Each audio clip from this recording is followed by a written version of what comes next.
I get this question a lot. So today, I want to go over the theory behind how many days you should train, as well as how to make each training as efficient as possible for you to get the most out of each workout. Real quick, join Calisthenics where you can book a free one-to-one call with me. There are two questions you need to answer. The first one is, how many skills are you currently focusing on? The second one is, how often do you want to hit your main priorities? So let's say for dips, for example, if you aren't prioritizing dips that much, let's say you aren't so serious about working out, you'll hit them 2 times a week. If you really want to get good at dips, you might train them 3, maybe even 4 times a week. If you can though, train more times per week because the first sets are the most effective sets. If you do just the first set, you can get about 60% of your stimulus for strength and hypertrophy, which is ridiculous to think about. Okay, it is a really tough set. If your first set is really tough, then you can get 60% of your total gains. So instead of hitting dips, let's say 1 time per week and just training them really hard, you just split that volume throughout the whole week. And so you'll get much better growth because in general, in strength, right, what we're focusing on in calisthenics, you just need more. More is more in strength. So if more is more in strength, we actually need to do less of whatever other movements we're doing, let's say non-dip movements, and just more of dips if we want to focus on that.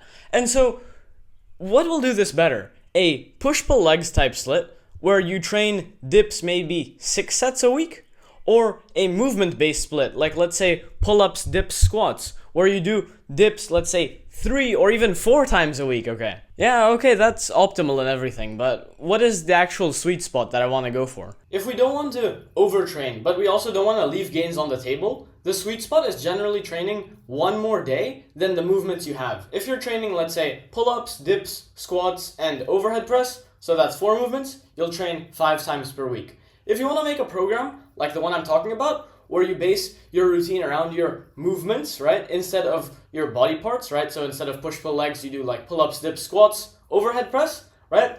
Just go to the description, copy the AI prompt, put it into Gemini, I found that works best, and also put it into thinking mode. Fill it in and put on the days per week that you're training, put it 1 more movement, or 1 more day than the amount of movements you're training. This is best because it allows you to have an extra day where you kind of focus on the secondary and tertiary workouts. You'll understand this a bit more when you look at the workout routine. Okay, this workout routine is good, but how do you actually use it? You look at your primary day and you have to have around 4 exercises for your primary day. So you have your top sets. Let's say we take dips as an example. You have your top sets. Maybe you do 3x6 or 3x7 of dips, and you leave maybe 1 or 2 reps in reserve. That's your top set, your main sets. After that, you have your weakness for dips. Let's say you're weak at the top part, so you add in some banded dips, or maybe you're weak at the bottom part, so you add in some paused bottom part dips. Okay?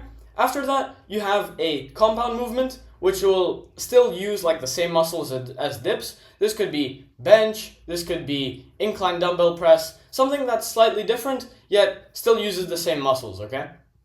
The last one you have is an isolation. This is something still that will benefit dips. So let's say if you're weak at the top part, that's usually a tricep weakness. So you use banded dips. You use tricep extensions. But if you're weak at the bottom part, that's usually chest. So you do maybe some chest flies. But in general, if you want to figure out how many days per week someone should train, this could be for you, this could be for your friends, right?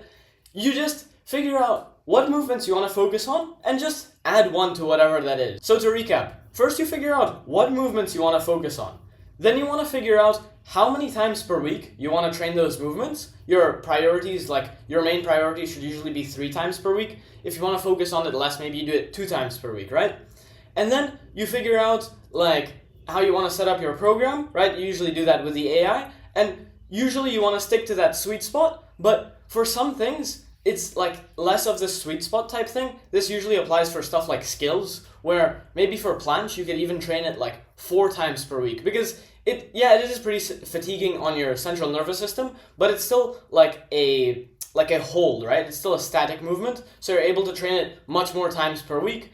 But if it's something more fatiguing, let's say this could be deadlifts, or this could be like dips are also pretty fatiguing. If you're doing dips, squats maybe, though for those two movements, you could only train them maybe 2 times a week. If you're really pushing it, you could go 3 times, but that third session would have to be, really easy. Since you watched to the end, you got some value from this video, right?